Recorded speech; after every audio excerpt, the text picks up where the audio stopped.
Monday, March 26th, 1827. The north wind blows and snow billows through the air. Thunder claps above the empty streets. It is a day that will go down in history.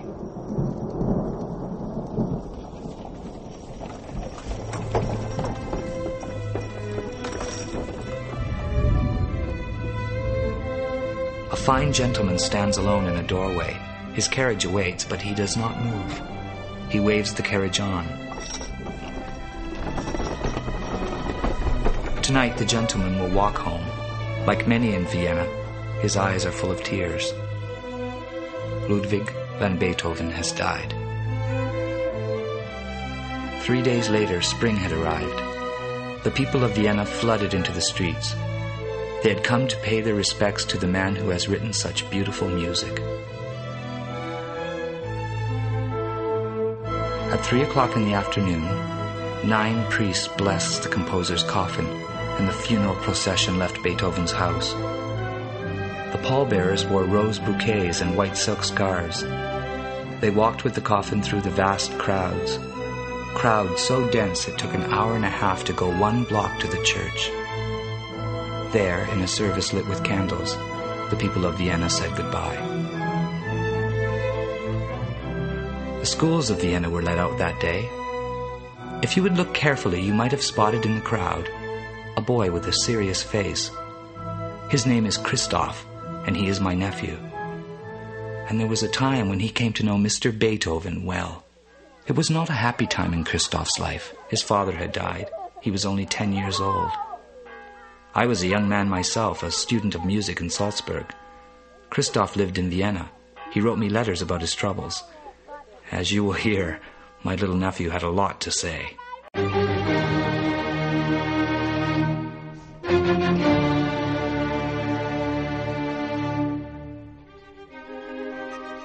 Dear Uncle, something terrible has happened. A madman has moved into our house.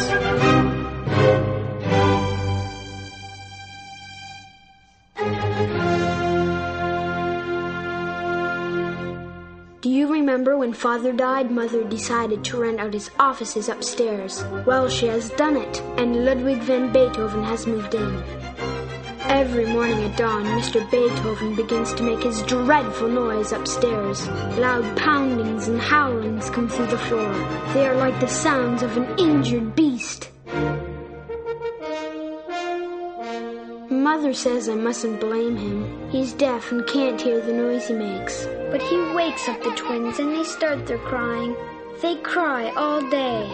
All morning, Mr. Beethoven carries on this way. After lunch, he storms into the street. Uncle, you should see him setting out for the afternoon. He hums to himself. He growls out tunes. He waves his arms.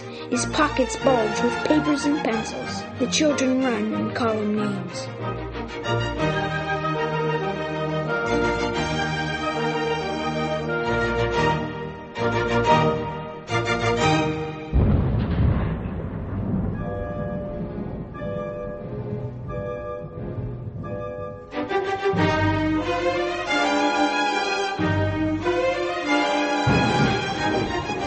Later he comes home. Sometimes he's soaked with rain. He tracks mud through the hall. Other times he doesn't come home at all. Or long after the house is quiet for the night, he comes in, pounding his way up the stairs above our heads.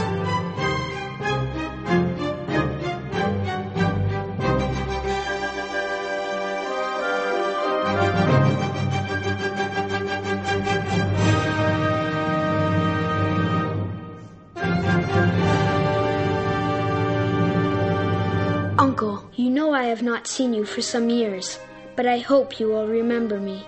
I beg you to tell my mother to send Mr. Beethoven away.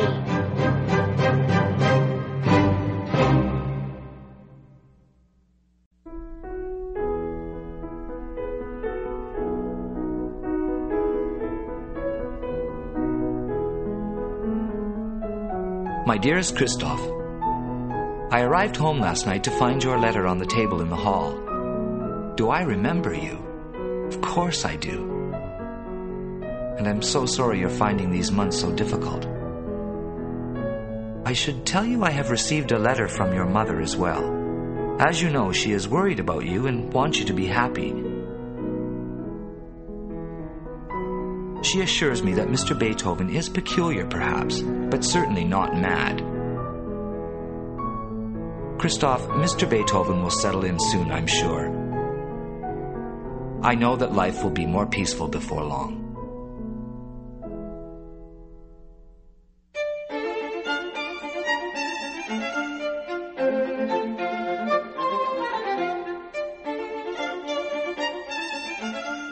Dear Uncle, now everyone on the street is laughing at us. I opened the front door this morning to find a crowd in front of our house. They were looking up at Mr. Beethoven's window and laughing, so I looked up too. There was Mr. Beethoven. He was at the window, looking at a sheet of music. Uncle, he had no clothes on at all. It was a dreadful sight.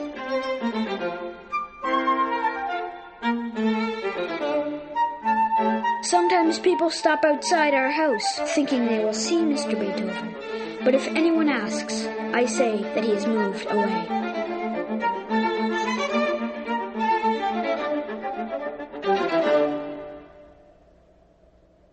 Dear Uncle, Mr. Beethoven has a friend named Mr. Schindler who visits almost every day.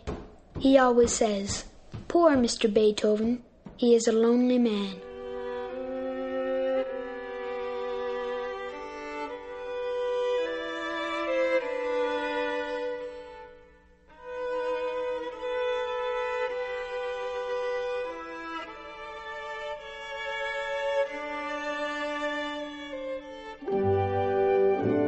You know that Mr. Beethoven is deaf.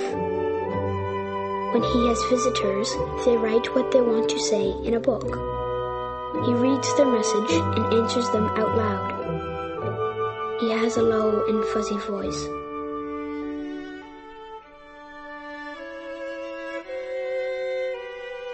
Mr. Beethoven's eyes are weak as well. When he works too long by candlelight, his eyes begin to ache. He sometimes sits alone with a cloth wrapped around his head to keep out the light. He sits there, not seeing and not hearing, in his chair. He's in a world by himself, Uncle. There is no hour of the day when I forget that Mr. Beethoven is in the house.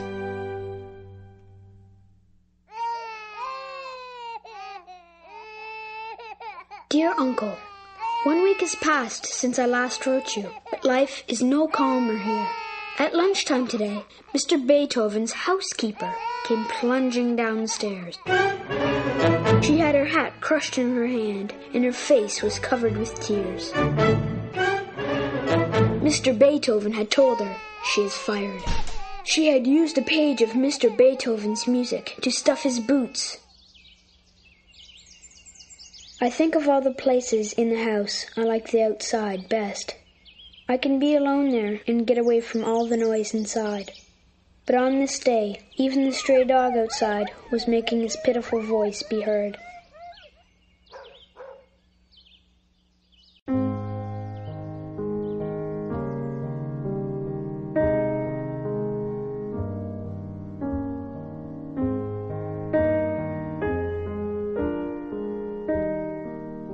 My dear Christoph, today I received 2 of your letters at once.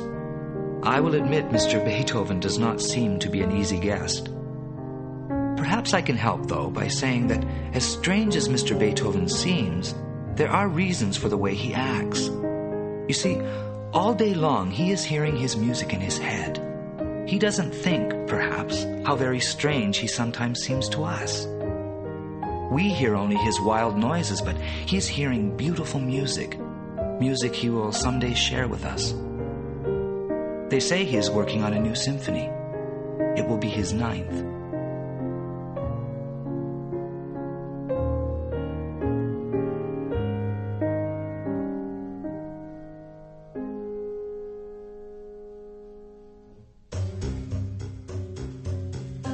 Dear Uncle, Today, Mr. Beethoven appeared in our doorway downstairs, and it was as if a bear had dropped in for tea.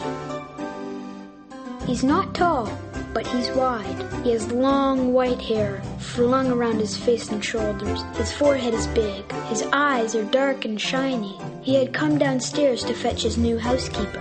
Her name's Caroline, and she told Mother she's from France. She said the Viennese ladies aren't very fashionable, and she was telling us other such very interesting things when Mr. Beethoven said, "Please come upstairs."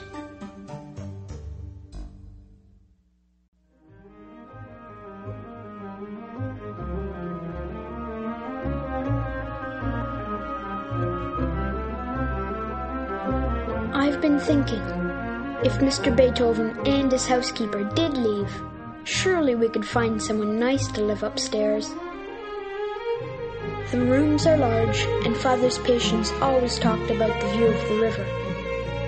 Father used to carry me down by the riverbank on his shoulders. Mother says it's dangerous to stand close to the water. But she says I am old enough now to go down there if I want to on my own.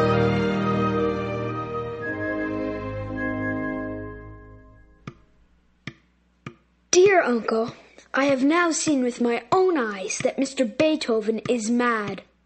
I will tell you the story in the hope that you will do something. Last night, when I was getting ready for bed, I happened to look up at the ceiling. I noticed water collecting there. As usual, Mother was busy with the twins, so I climbed up the stairs and crept along the hall to Mr. Beethoven's room. I peeked in the door. He was standing in the room with no shirt on. He had a jug of water in his hands. He was pouring the water all over his head, right there in the middle of the room. He shook his head like a wild animal, and all the time stamping his feet like he was marching or listening to a song. You should see my father's study. Do you remember how tidy he was? Well now, there are papers lying everywhere, on the floor, on the chairs, on the bed which isn't made. There are dirty dishes stacked up, and clothing crumpled on the floor. And another thing, he has been writing with a pencil on the wall.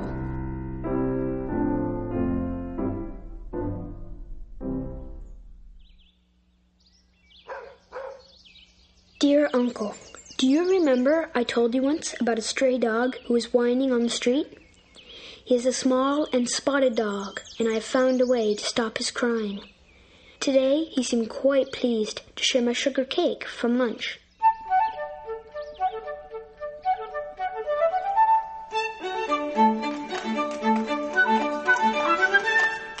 This afternoon, a carriage pulled up, and the driver handed me a card. It said, Prince Karl Lichnowsky, and I saw on the back of the carriage the prince himself.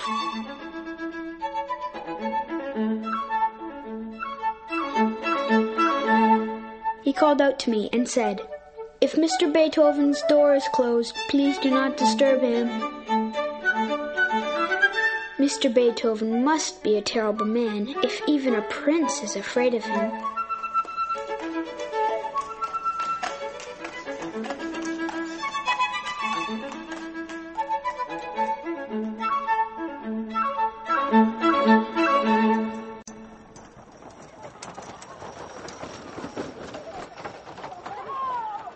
Dear Christoph, I've been thinking about your story about the prince. Christoph, I don't think the prince is afraid of Beethoven. I believe he is showing him respect. In Vienna, everyone loves music so much that even a prince will tread carefully around a composer. Have you ever noticed how much music there is in your city? I remember the last time I was there, you were still quite small. I went for a walk one morning. In fact, it was that morning I decided I would someday make my living there.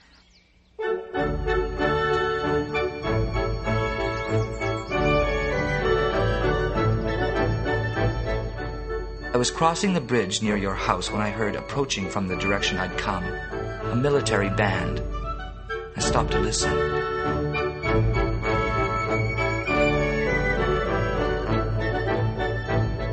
When they had passed by, I continued across the bridge to find an organ grinder had stopped to listen too.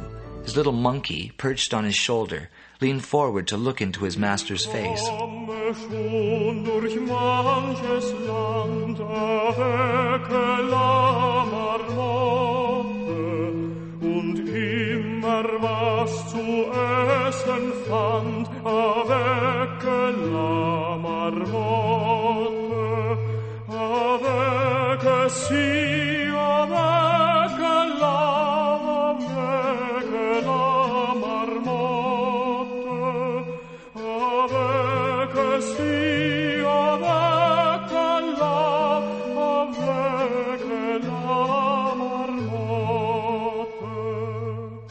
And there was more to hear that morning near the bridge. I met along the riverbank a troupe of country dancers. They had come to dance for money in the street.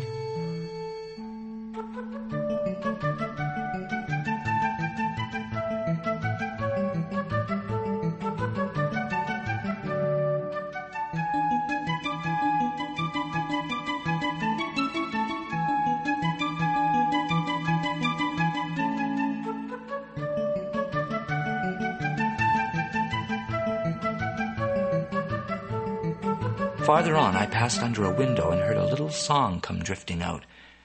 As I watched, an old woman came to the window, nodding her head to the tune. Perhaps it was her student who was playing.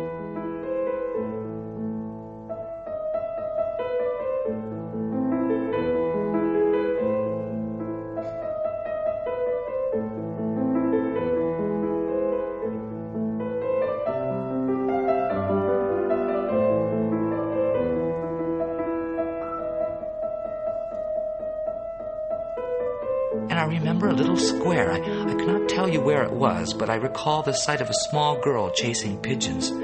There were two gentlemen meeting and shaking hands, and I remember the hour striking on a tall city clock. The clock face opened, and a tiny woodsman came running out, chased by a tiny fox.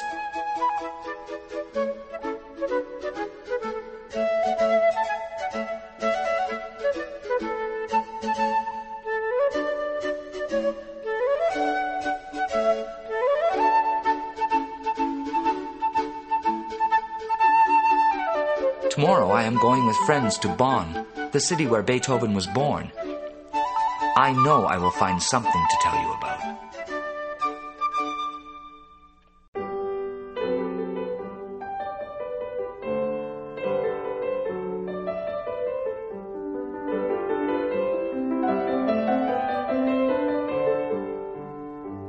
Dear Christoph, I have visited the place where Beethoven was born.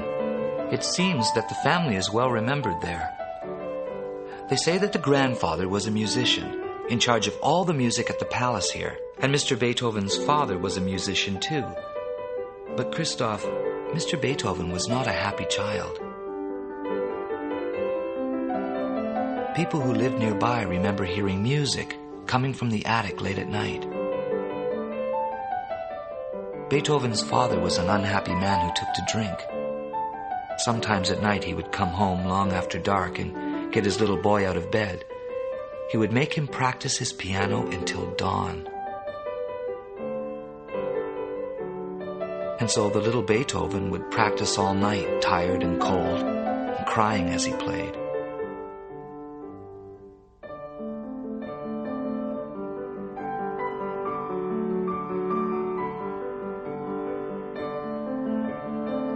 Finally, as the sun came up, Beethoven would go to bed to the sound of morning bells.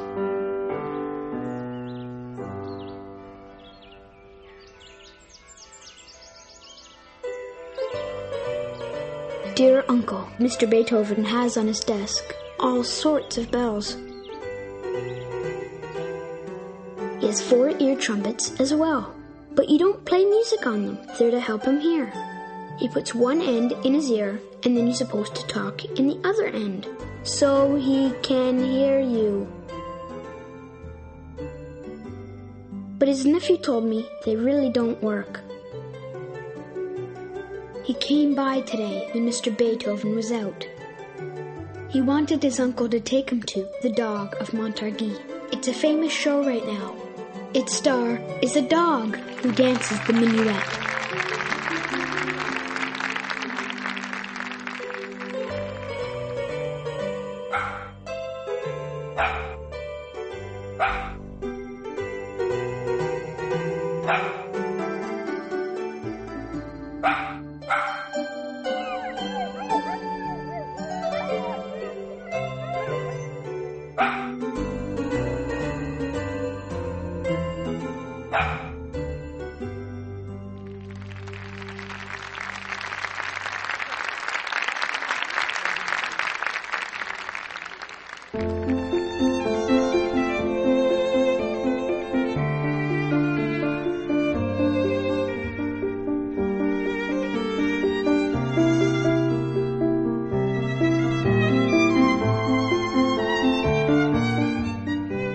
Christoph. How much happier you sound. And I think I have some news that you might like to hear.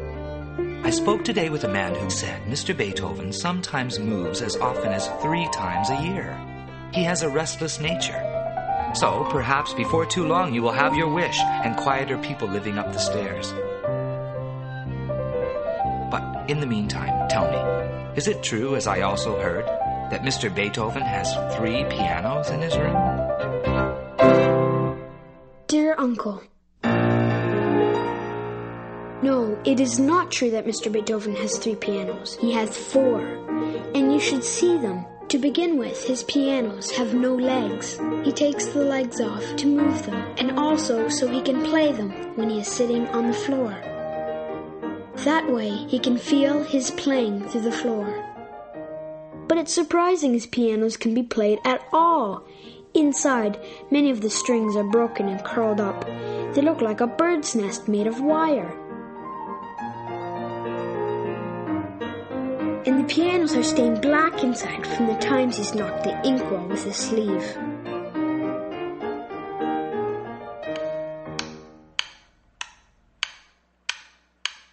And Uncle, one more thing. The man who made the ear trumpets made Mr. Beethoven a metronome.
Dear Uncle, spring has come and gone, and now it is summer.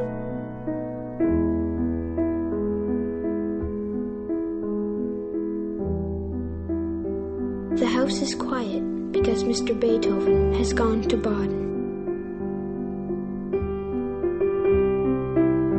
He's gone to find a house where he will spend the hottest months.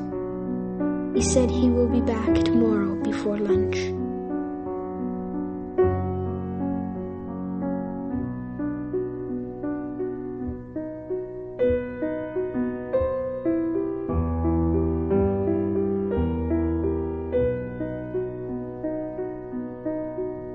Tonight, as I write you, it is evening, but of course I cannot sleep.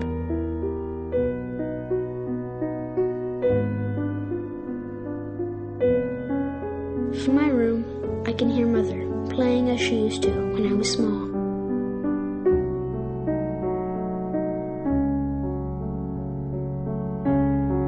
I have been lying here thinking about something Mr. Schindler said.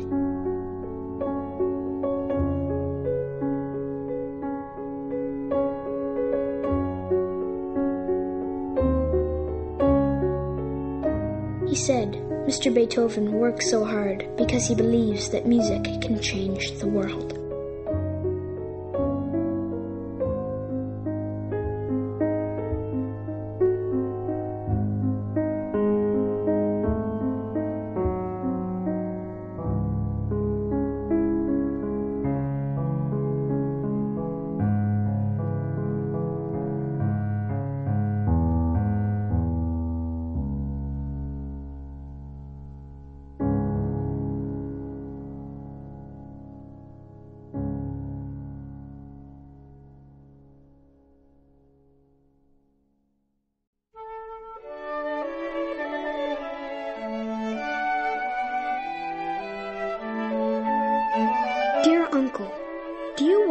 Mr. Beethoven goes in the afternoons? Well, now I know, and I will tell you the story. I'll start at the beginning. Mother sometimes says that instead of just staying on the front steps, it would be nice if I'd spend some time inside. I used to believe she meant it until this morning.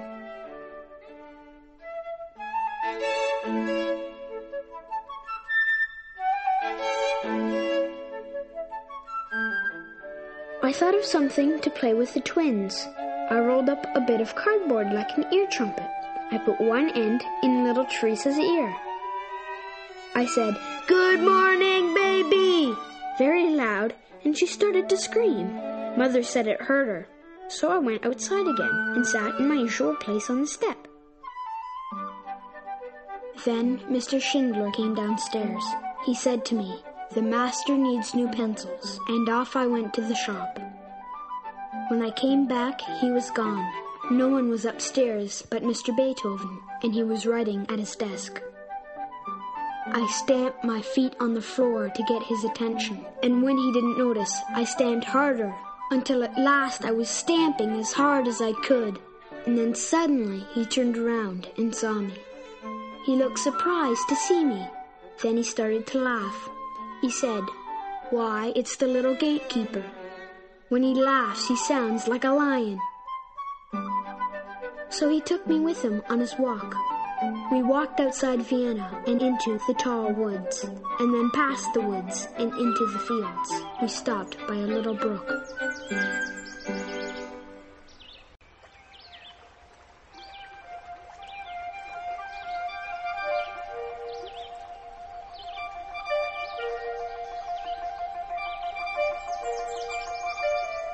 He didn't notice when clouds began to form.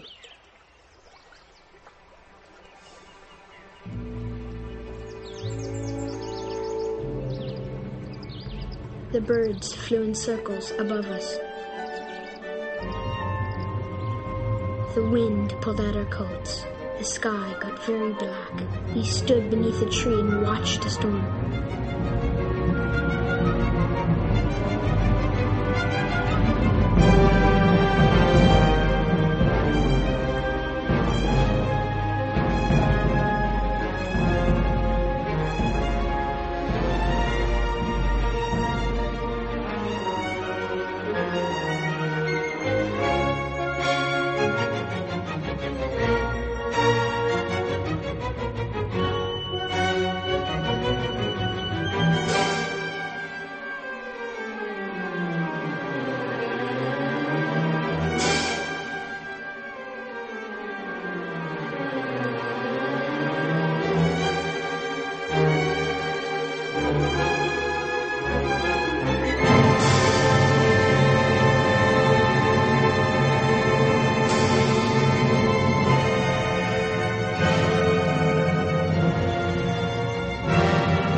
And now Mr. Beethoven has gone for the summer.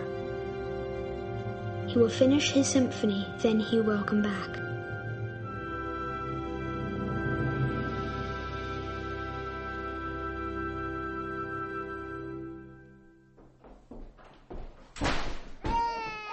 Dear Uncle, Mr. Beethoven came home last night, and so our house is in an uproar again. Someone has given him a new piano, and there has been a lot of trouble getting it up the stairs. And then last night he had a party. A lot of people went in and out very late, and the more cheerful they became, the noisier and more miserable it became for us.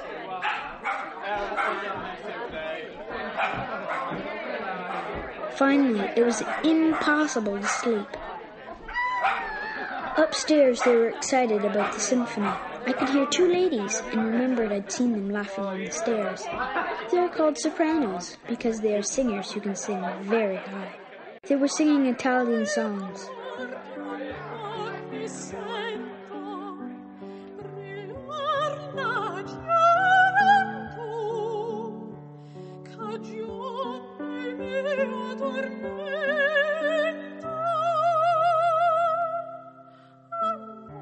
Say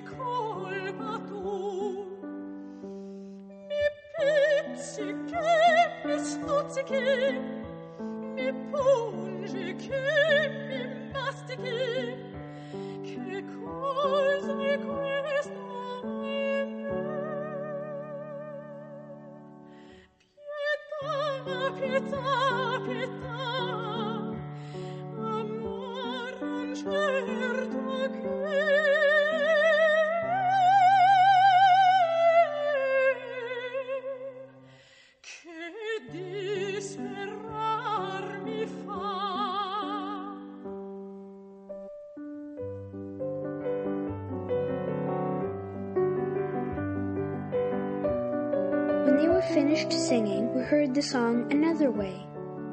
The party became quiet. Suddenly, I was happy to be staying up so late.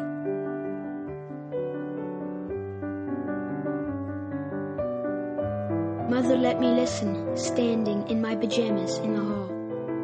I closed my eyes and imagined I was by a little waterfall, where water tumbles into little streams.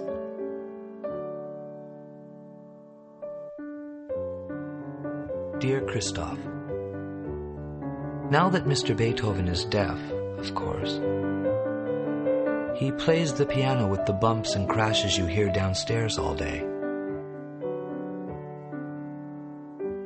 But when he first came to Vienna, he was more famous for his playing than for his composing, and he would sit down with orchestras to play his own music without a single note written out to play. It was in his head. His music was so beautiful that sometimes people would just start to cry. But Beethoven would laugh and say, "Composers do not cry. Composers are made of fire."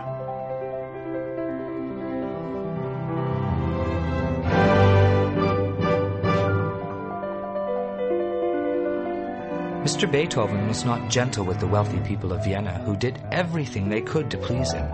He had rough manners even then.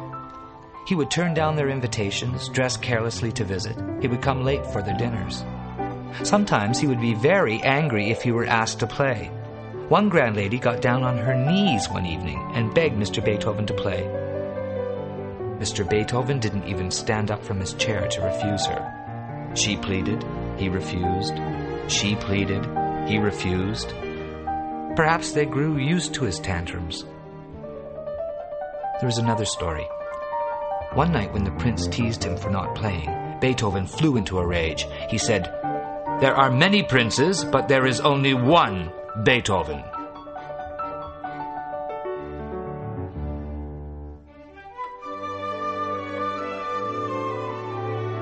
But if we can't excuse his manners, perhaps we can explain them. Mr. Beethoven had troubles no one knew about.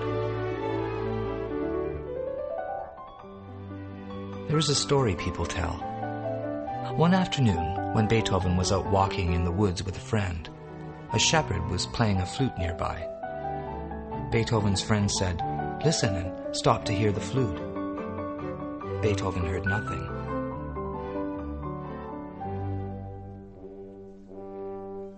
When he was still a young man, he began to hear humming and buzzing in his ears. He couldn't hear high notes, and then he couldn't hear soft voices. Slowly, but unmistakably, Mr. Beethoven was going deaf.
Dear Christoph, I have more news. I hear that Mr. Beethoven feels that he is not appreciated in Vienna. He almost agreed to perform his 9th Symphony in Berlin. Imagine that. Vienna's greatest composer taking his symphony somewhere else. But so many people begged him to change his mind that, luckily, he did. And other news. The orchestra members are complaining about their parts. The basses say that their instruments aren't nimble enough for Mr. Beethoven's quick notes.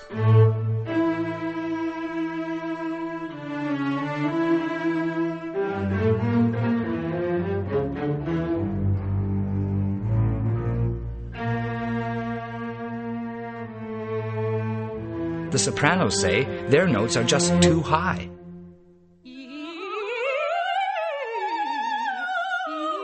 All over Vienna, the players are struggling with their tasks.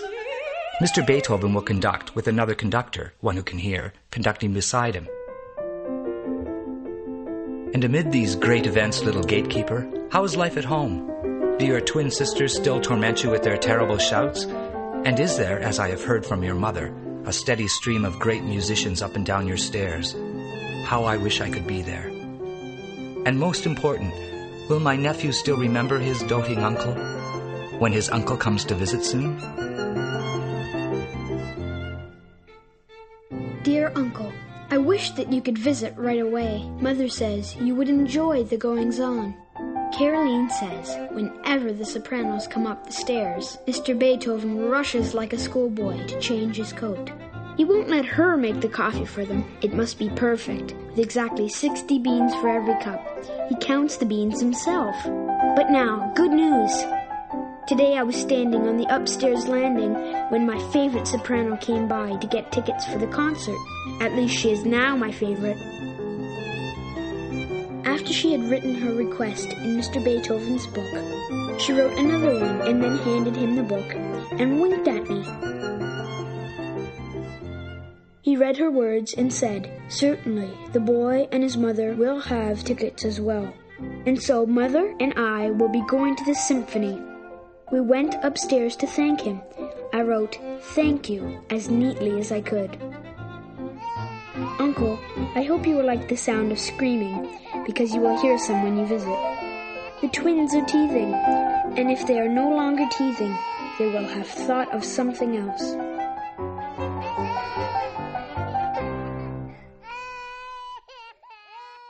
Dear Uncle, Mr. Beethoven's moods these past few days are fierce.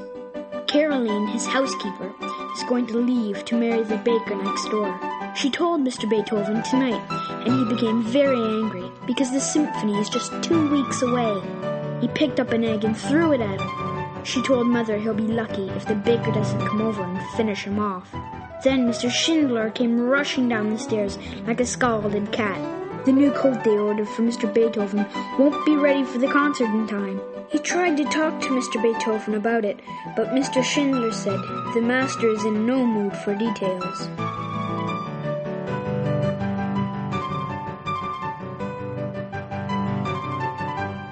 And I have not helped matters.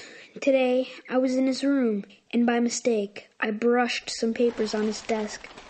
They fluttered to the floor. Mr. Schindler gasped.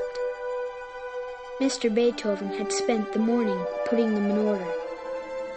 Mr. Beethoven said, "And so now I must do work again I have already done." You see, just when life was getting better, I have ruined things again.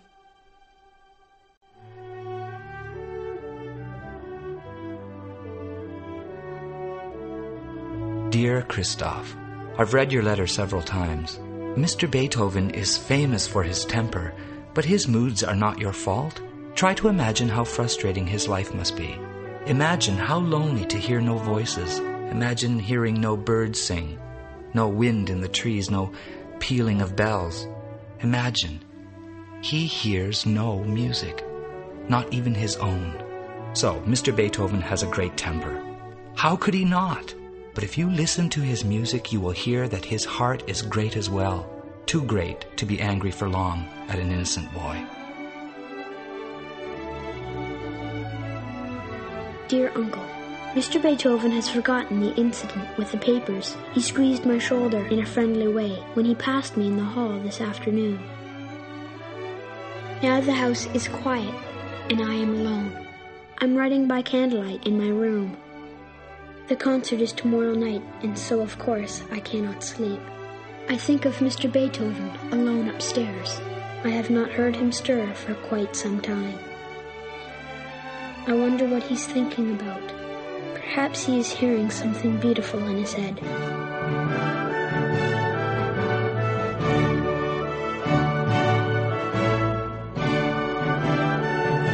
Dear Uncle, there he was, Mr. Beethoven, up there on the stage, waving his arms as I have seen him so many times upstairs.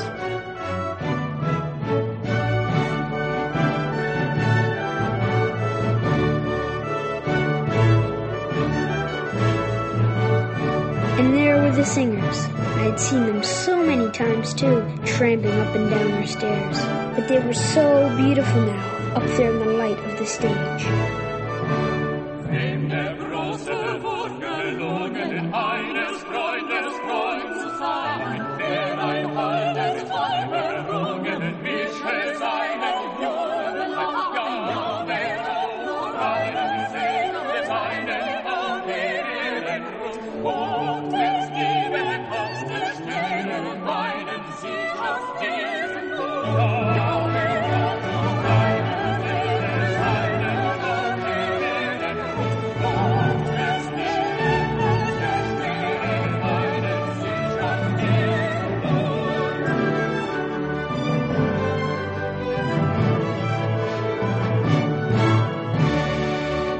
It was hours long, but the concert seemed over before it started.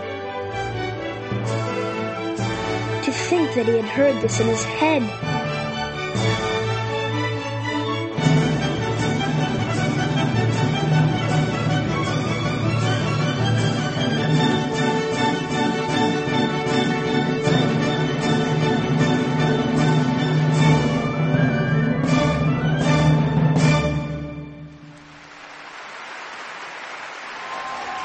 All of us were standing and cheering and clapping and waving scarves and shouting and trying to make Mr. Beethoven hear us. He didn't even know to turn around until one of the sopranos took his sleeve. She turned him to face the crowd. 4 times the audience began to clap and cheer again. Up there on the stage, Mr. Beethoven bowed and bowed and bowed again.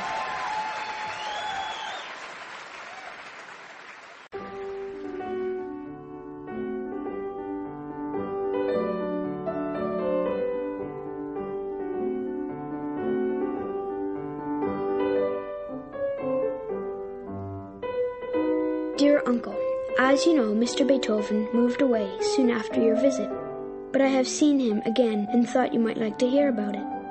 It was on the street. I saw him rushing by, humming to himself as always. I ran up and caught him by the sleeve. He looked confused at first, but then he recognized me. He said, "It's the little gatekeeper," and took my hands in his.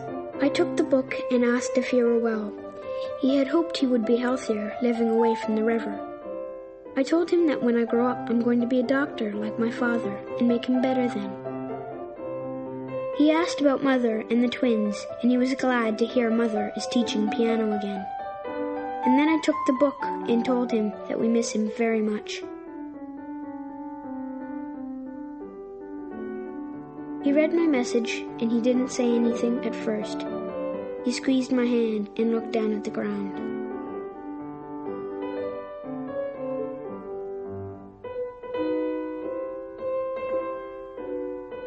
Uncle, there is other news. The twins have finally stopped their screaming. But I know our good luck will not hold. I've seen them exchanging looks in their carriage and know that they are hatching some new plan.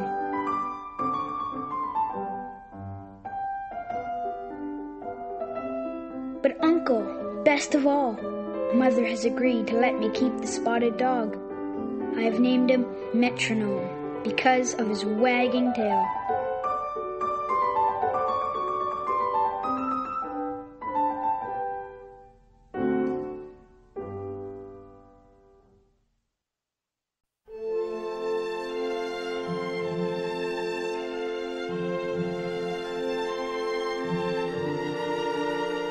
Years later, living in Vienna, I found this note among my papers. Uncle, last night when I heard that Mr. Beethoven had died, I went down by the river and thought about the time he lived upstairs. Mr. Beethoven wanted to change the world. Maybe he will do it, bit by bit.